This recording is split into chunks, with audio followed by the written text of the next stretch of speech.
뭐 아마 조금 인내가 필요하시겠지만 아마 연말 이후에는 오히려 주가에 도움이 될 만한 재료로 부각이 될 것 같습니다. 4월 하반기는 오히려 중소형 개별 종목 장세, 그리고 아까 실적이 의외로 잘 나오는 그런 틈새 업종들,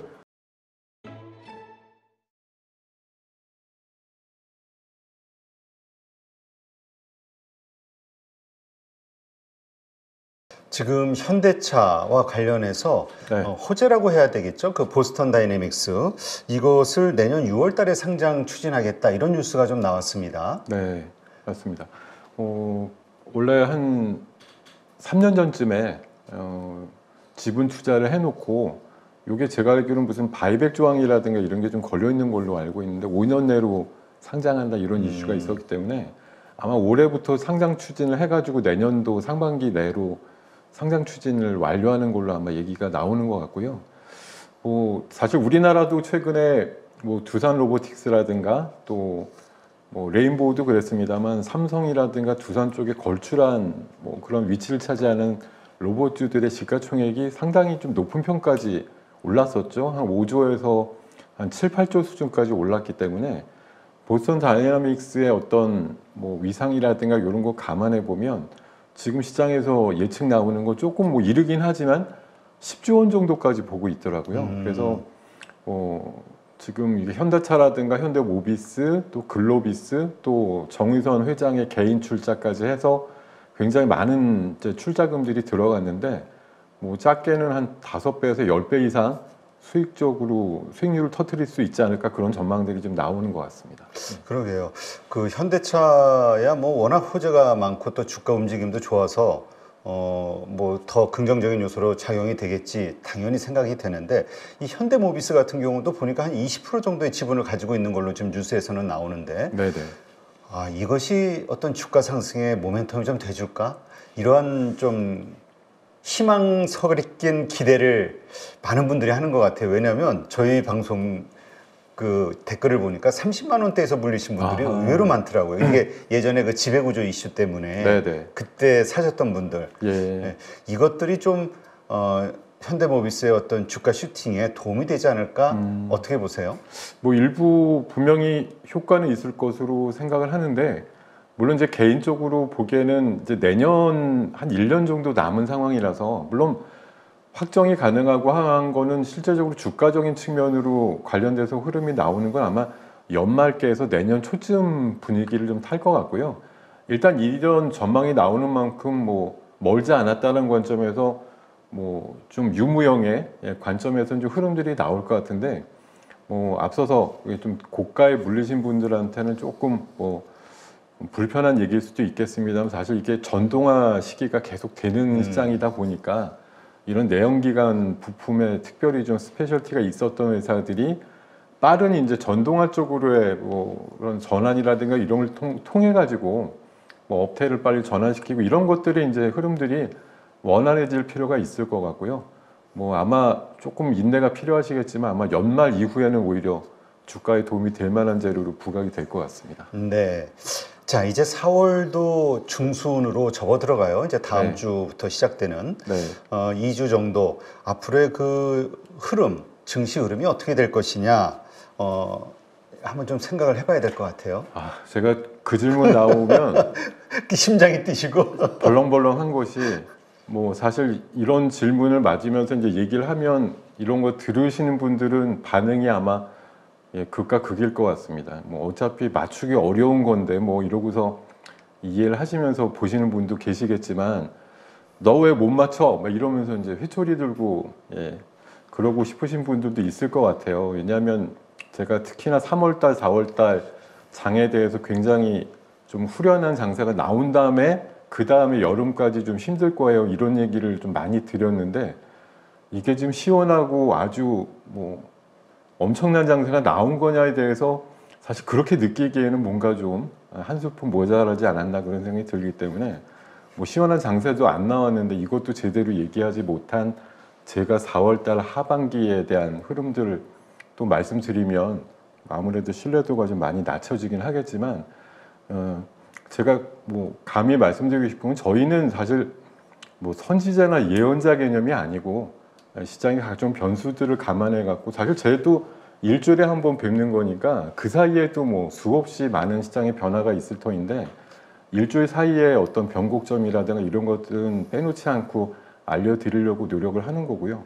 지금 상반기 때 조금 뭐 못했던 부분들, 뭐 전편에서도 말씀을 드렸습니다만 일단 지수가 뻗어나가기에는 뭐 여러 가지 좀 뭐 총선의 결과라든가 지금 금리에 대한 불확실성이 아직은 시장에 영향을 주고 있는 부분이기 때문에 뭐 미국에서 나스닥이 잠깐 틈을 이용해서 사상 최고가를 갔다고 해서 우리 시장이 갑자기 뭐 코스닥 중심으로 1000포인트를 넘거나 이렇게까지 가지는 않을 것 같고요. 어떻게 보면 뭐 4월가 초순까지 피크 치고 한 7월까지 힘들 거야 이렇게 했던 전망이 오히려 금리의 그 첫 인하에 대한 기대감이나 그 날짜가 조금씩 수년되면서 조금 더 뒤쪽으로 차례차례 수년되는 그런 효과를 맞이할 수가 있고요. 오늘 그 미국의 이름은 생각이 안 나지만 굉장히 시장을 강세로만 보는 분이 그랬더라고요. 미국 금리나 없어도 강세장 간다 이렇게 얘기를 해놨어요. 그래서 차라리 이게 아직 우리가 정확히 뭐 결론을 못 내려서 그렇지 제가 사실 연초부터 미국 금리는 9월 달이나 대야금리 인하할 것 같아요 이렇게 사실 많이 말씀드렸거든요. 이게 지금 9월 달이 가장 제가 봐선 가능성이 높지만 안 되면 11월도 가능성이 있을 정도로 미국 경제가 한켠으로 보면 진짜 안전하고 잘 가고 있다, 잘 굴러가는데 왜 굳이 금리를 내려 이런 얘기들이 사실 많아지고 있거든요. 그러다 보니까 오히려 한 축에서는 조심스럽게 한 번 정도 내릴 것 같다. 그것도 연말 다 돼서 이렇게 보는 시각들도 일부 대두가 되고 있기 때문에 차라리 금리가 정말 느리게 연말쯤 돼갖고 내려간다는 뭐 일종의 힌트나 확신이 드시게 되면 오히려 한 여름까지는 그냥 무난하고 괜찮은 장세로 바뀔 것 같아요. 이렇게 좀 기회적으로 말씀드릴 수밖에 없어요. 기회주의자 같습니다만 이렇게 좀 될지도 모르겠다는 전망이 살짝 나오고요. 시장은 뭐 4월달 이런 피크가 없는 대신에 차라리 뭐 5월달 뭐 세리린 메이라는 말이 여전히 존재는 합니다만 의외로 폭발됐던 장도 없었으니 크게 내려갈 것도 없어 이런 장으로 4월 하순부터 시작이 될 가능성도 일부 있지 않나 생각이 들고요. 계속 말씀드리지만 시장이 지금 전혀 꺾일 기세가 근본적으로 없습니다. 왜냐하면 원자재도 올라가고 금리도 올라가고 유가도 올라가고 주가도 올라가고 코인도 올라가고 에브리띵 랠리에서 무언가는 잘못했다 그래서 결국은 차별화가 일어날 터인데 지금은 뭐 적어도 미국의 그 보루 기준으로 보면 주가나 지수도 여전히 내려갈 생각은 아직 안 하고 있기 때문에 우리만 괜히 처질 것 같아 이렇게 미리 걱정하실 필요는 없을 것 같고요. 뭐 제가 봐서는 꾸역꾸역이란 말이 딱 맞는 것 같은데 4월 하반기는 오히려 중소형 개별 종목 장세 그리고 아까 실적이 의외로 잘 나오는 그런 틈새 업종들 이런 것도 중심의 장세가 될 것 같다는 생각이 듭니다. 네. 지금 아무래도 그 다음 주 걱정이 되는 건 아까도 언급하셨지만은 주말 사이에 중동에서 이란의 공격이 이스라엘에 발생이 되는 거 아니냐에 대한 걱정 이것이 또 이제 유가라든가 여러 가지 원자재를 건드릴까봐 인플레이션을 건드릴까봐 걱정인데요. 지금 이 시장에 영향을 줄 만한 변수 요소들 한번 좀 짚어볼까요? 뭐 일단은 뭐 거의 봐선 무승부라고 볼 수도 있겠는데 CPI랑 PPI가 하루 차이로 나오면서 하나는 예상보다 높았고 PPI는 예상보다 낮게 나오면서 시장에서 또 갸웃하게 만드는 상황이었기 때문에 결국은 뭐 다음 주는 아닙니다만 이달 하순까지 PC를 한번 기대해 보자. 높게 나올 거냐 낮게 나올 거냐 이런 이제 전망들이 이번 주에도 뭐 다음 주에도 지배를 할 것이기 때문에 설왕설래가 있을 것으로 보이고 뭐 그 사이에 또 연준 위원들이 각자 자기의 소신들을 밝히면서 하루하루씩 영향을 줄지도 모르겠고요. 말씀 주신 대로 사실 중요한 건 원자재라든가 시장 주변에 그 나오는 뭐 경제 지표들 이런 것들이 중요한 것 같아요. 그래서 중동 이슈가 과연 뭐 확전이 돼가지고 유가를 또 건드릴 거냐 하는 부분이 있고요. 그리고 반감기가 이제 코앞이기 때문에 코인이 다시 뭐 72,000불 넘을 거냐 하는 부분. 그리고 환율이 지금 1380원에 아주 근접했는데 지금 추세대로면 1,400원까지도라는 생각이 들 정도인데 이럴 때에도 외국인들이 뭐 원화의 어떤 절정이라고 생각하고 여전히 팔지는 않을 것인가 이런 거에 대한 이제 수급적인 논리에서의 상황들 이런 것들이 좀 중요한 변수가 될 것 같고요. 또 한 가지 뭐 지금 이제 총선 결과를 갖고 뭐 길게 말씀드리기는 어렵지만 어찌됐든 여야 협치에 대한 일말의 기대감은 약간 있거든요. 그래서 다음 주 정도에 인적 쇄신과 함께 여야 뭐 회동을 통해서 밸류업에 대한 뭐 불씨가 좀 살아날 수 있는 부분들 이런 것들이 한 가지 좀 기대감이라고 볼 수가 있겠습니다. 네, 하여튼 그 밸류업에 대한 기대는 아직 사라진 건 아니다. 지금 정부에서 이제 첫 번째 내놓는 그 후속 조치 네. 이것을 좀 주목해야 될 필요가 있다 이렇게 얘기하시는 분들도 많이 있더라고요. 그거에 따라서 야도 어차피 대선까지 이 주식 투자하는 사람들의 이 뭐라 그럴까요? 지지를 얻기 위해서라도 계속 좀 선명성 경쟁을 하지 않겠냐 이런 기대도 좀 하긴 하던데요. 그러니까 뭐 여든 야든 뭐 그래도 뭐 일말의 기대가 있는 건 코리아 디스카운트가 해소되어야 된다라는 그런 건 있는데 과연 이제 누가 역할을 해서 올린 거 뭐 해소를 시킨 거냐에 대한 이제 공치사 문제가 있겠죠. 그래서 뭐 자기가 정권 잡았을 때 해야지 뭐 이런 생각을 가질 수도 있겠으나 저는 조금 이제 우리나라의 어떤 뭐 제대로 된 경로라든가 뭐 여타 그 주변 증시들과의 뭐 차이를 좀 감안해 보면 우리나라도 당연히 이제 코리아 디스카운트가 빨리 좀 해소돼야 된다는 당위성이 있고 뭐 법에 대한 부분들이 많이 고쳐져야 되는데 이번 이제 그 구조상으로 보면은 어렵다는 얘기가 뭐 많이 나옵니다만 뭐 야당 입장에서도 지금 좀 전향적으로 해서 근데 지금 금투세라든가 여러 가지 뭐 법인세 이런 쪽에 아직까지는 좀 부정적인 담론이 좀 높기 때문에 쉽지는 않을 것 같은데 이게 진짜 뭐 여당이라든가 이뭐 정부 입장에서 조금 고개 숙이서라도 우리 뭐 자본시장에 대한 좀 뭐 선진화 이런 거에 대한 의지가 있는지 여부가 중요한 것 같아요. 그러니까 뭐 만나서라도 아니면 요거는 좀 같이 해봅시다 이렇게 좀 어우르는 그런 분위기가 만들어지면 뭐 굳이 싫어할 것 같지는 않은데 그럴 상황들이 만들어질까에 대해서 뭐 아직까지 좀 미지수지만 그랬으면 좋겠다는 거죠. 지금 우리 환율 1379원 뭐 이렇게까지 지금 튀어왔는데 네. 어떻게 봐야 됩니까? 이거 다음 주 우리 증시에 이게 악영향을 미치게 될지 지금 계속 뭐 외국인은 사기는 하고 있는데 그러니까 매도는 하진 않고 있는데 네. 그래서 금리도 문제지만 지금 우리 입장에서는 환율 문제인데 이게 또 사실은 이제 냉정하게 보면 뭐 수출 지향형 기업들한테는 어이구 좋아 이제 이런 상황이거든요. 그렇죠. 사실. 현대차라든가 아주 좋은 삼성전자, 거죠. 현대차한테는 나쁠 건 없으나 사실 그건 또 우리가 그냥 받아들인 입장이고 이 기업들은 사실은 환율 해지를 다 해놓기 때문에 생각보다 그렇게 환율에 대해서 엄청나게 수익을 보지는 않습니다. 물론 근데 환율이 올라갈 때 보면 별도로 분기익 나올 때 그 환율에 대한 차익이 있었다는 게 몇천억씩 나오긴 해요. 현대차나 기아차 같은 경우도 해지를 완벽하게 안 해놓는지 뭐 좋아지면 좋아지는 대로 환차익이 낮다고 얘기가 따로 주석으로 달리긴 하던데요. 특히 뭐 삼성전자 같은 데는 제가 봐서 뭐 환차익이 크게 뭐 도움이 됐다던가 이러지는 않는 걸로 알고 있습니다. 뭐 대기업들은 오르든 내리든 정해진 고정 환율에 의해서 뭐 환을 거의 정해놓고 이제 수출이라든가 수입을 하기 때문에 그런 현상들이 나오긴 하는 것 같은데 어쨌든 환율이 이렇게 뭐 우리 기준으로 봤을 때 약해진다라고 하는 건 장기적으로 보면 이건 상당히 문제입니다. 왜냐하면 환율 특히 그러니까 우리나라 통화 가치의 하락이잖아요. 그렇죠. 이거는 장기적으로 보면 우리나라 경제 어떤 파워의 약세를 의미하기 때문에 결코 오랫동안 방치돼서는 안 될 이슈라고 보고요. 원래는 최근에까지도 이제 환율이 올라갈 때 그런 조금 뭐라고 할까요?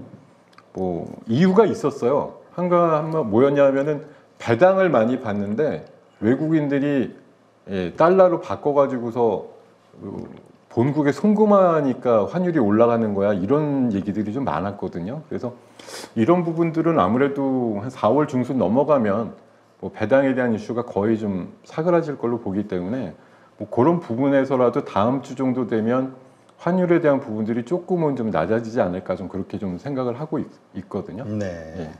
알겠습니다. 자, 그러면 이러한 상황에서 지금 우리가 주목해야 되는 어떤 섹터와 종목들 좀 개인적으로 어디가 좀 좋다고 생각하세요? 아, 이게 몇 주째 계속 말씀드려서 전력 인프라 쪽은 오늘 설사 고점을 치고 좀 부러졌다 이렇게 하더라도 결국은 다시 갈 재료라고 보기 그래요? 있거든요. 그래서 완전히 우리 작년 7월 달 보면 2차전지 같은 경우 보면은 정말 장중에 고점 20몇 프로 하고 후뚝 떨어지고 나서 그다음부터 계속 하락으로 갔잖아요. 네, 그런 식으로 가진 않을까요? 그런 식으로는 안 갈 것 같습니다. 왜냐하면 작년 여름에 전기차는 사실 뭐 조금 과다하게 뭐 일종의 공매도 무찌르자 이런 기분까지 가서 극상의 상황이 나왔는데 사실 작년도 하반기 이후에 계속 나왔던 이슈는 전기차 수요가 그전만은 못해요 이런 것들에 대한 부분들이 만들어졌던 것들이 이제 결국은 영향을 줘서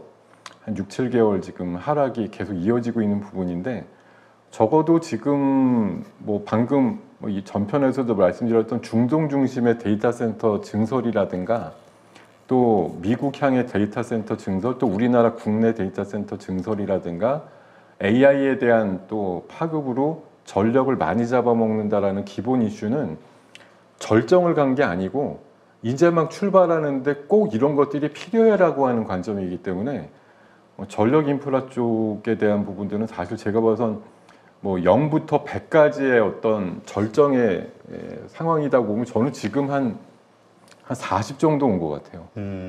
100이 되려면 아직까지는 아직도 멀었다. 멀었고 물론 개별적으로 보면 야 이거 이격도도 높고 엄청나게 많이 올랐잖아. 맞습니다. 그래서 오늘 터진 애들도 있거든요. 오래 터지지는 않을 것 같아요. 다음 주 뭐 하루 이틀 좀 쉬다 보면 또 수급 들어와서 이쪽밖에 없어 이렇게 올릴 가능성들이 높은 섹터가 여전히 변압기고 전선이고 일반 전기고 ESS 쪽이다 이런 판단이 좀 많이 들고요. 네. 그리고 반도체 쪽도 지금 AI 쪽 칩이라든가 이런 거에 대한 경쟁이 워낙 파상적으로 나오고 있기 때문에 삼성전자 입장에서 조금 관점을 생각을 해봤는데 여전히 HBM 쪽의 수율을 높이기 위한 관점에서 최근에 수율 높이는데 장비 개발하고 있는 기업들 중심으로 몇 가지 정리를 해봤고요. 그 유리기판도 사실 이번 주 초에 큰 음봉 맞으면서 떨어진 녀석들이 있는데 사실 빨리 움직였죠. 근데 어저께 삼성전기 그 CEO가 1, 2년 내로 유리기판과 전기체 배터리에 대한 시제품을 내놓겠다고 해서 기대감들은 여전히 있다고 보고 유리기판 약간 후속주들 개념으로 해서 저 두 종목 정도는 유효하다고 생각이 들고요. 그리고 미국 공장 증설 이슈가 삼성한테는 여전히 남아 있는데 다음 주 보조금 발표와 함께 증설이 최소한 뭐 한 군데 또는 두 군데 이상 될 가능성이 높고 파운드리 쪽 관련된 공장을 지을 가능성이 높기 때문에 저런 디자인하우스 관련된 쪽에서 꾸준히 지금 저 에이드 테크놀로지 같은 경우는 진짜 뭐 연기금 중심의 기간 수급이 엄청나게 연속해서 들어오는 종목이라서 아직까지 갈 자리가 좀 충분히 있는 종목이다 이렇게 판단을 하고 있습니다. 네, 그렇군요. 지금 이런 것들 일단 들고 있으신 분들은 뭐 지난번 계속 말씀하셨지만은 아직은 오르고 있는 종목들 매도해서는 안 된다. 끝까지 한번 가보자 말씀하셨잖아요. 네. 근데 그러한 종목들을 지금 살려고 하는 분들 입장에서는 어떨까요? 지금 충분히 오른 종목도 있고 이제 조금 200일선 기준으로 이제 막 돌파해가지고 올라가려고 하는 후속주도 있고 그런데요. 아까도 요런 이제 뭐 실적주라든가 이런 관점에서의 이제 종목들도 좀 유심히 보셔야 된다라고 말씀을 드리는데 뭐 사실 이 종목이 반도체 소부장만 있는 것도 아니고 뭐 유리기판이라든가 이런 쪽만 있는 거 아닙니다. 사실 시장에서 지금 제가 봐선 다음 주 정도 이후에 진짜로 대두되는 건 결국은 숫자, 결국은 실적에 대한 문제예요. 그래서 화장품이나 미용기기, 또 웹툰, 조선 쪽 다 실적으로 연결해 봤을 때 타 업종 대비해서 우수한 퍼포먼스를 가져올 섹터라고 생각이 들기 때문에 이런 쪽 섹터도 물론이고요. 그리고 제가 앞으로 보면 뭐 약간 비장의 부분이라고 보면 지금 코인이 반감기 넘어서 또 튈 거냐 안 튈 거냐 이런 부분들 코인에 대한 뭐 거래소 관련주들 일부도 다음 주에 좀 관심이 갈 뿐만 아니라 뭐 아까 이제 이미 많이 오른 뭐 전력 인프라라든가 소부장 쪽에서도 뭐 신고가 랠리를 펼치는 녀석들도 있거든요. 이런 애들이 끝이냐 아니면 더 갈 거니까 지금이라도 타야 되느냐 이렇게 말씀하시면 사실 이런 거에 대한 고민이 있을 땐 무조건 타는 게 전 유리하다고 보는데 고민이 없는 상황이 되면 이제 조심하셔야 되는 거고 요거 지금이라도 타야 될까 말아야 될까 이런 정도 레벨이면 솔직히 하루 반나절이라도 올라갈 여지는 아직은 남았다라는 관점이죠. 근데 그게 내가 지금부터 사가지고 여기에서 더블 나올까 두세 배 나올까 이렇게 큰 관점보다는 한 번이라도 뭐 정말 5%든 10%든이라도 먹으면 난 여기서 한번 하고 나왔네 이런 생각이라도 갖게끔 짧은 매매라도 하시고 나오셨으면 좋겠다는 생각이 듭니다. 네, 알겠습니다. 하여튼 뭐 이제까지 많이 오른 주식들은 앞으로 그 추세의 힘으로 더 오를 가능성도 분명히 있지만 어쨌건 또 이렇게 꺾일 수 있는 가능성 여기에 대한 경계심은 가지고 있어야 되겠죠. 물론입니다. 그러니까 이렇게 높은 타점에서 이제 종목들을 매매하실 때는 참 쉽진 않지만 그 손절매라고 하는 포인트를 굉장히 좀 타이트하게 지으셔야 돼요. 한 마이너스 한 5% 정도 내외 내가 산 평균 가격 대비해서 그 정도 밑으로 만약 밀리면 난 이번 타이밍은 잘못 들어간 거네 이렇게 생각하고 빠른 판단. 왜냐하면 고점에서 밀리게 되면 이게 한 최근에 더블 이상 난 종목들이 꽤 많기 때문에 20-30% 밀리는 게 어렵지 않습니다. 그러니까 아니다 싶으면 빨리 나올 생각도 하시면서 들어가셔야 된다 이런 말씀 드리겠습니다. 네, 알겠습니다. 자, 이제까지 S1투자연구소 김동엽 대표님과 함께했습니다. 좋은 인사이트 고맙습니다. 네, 감사합니다.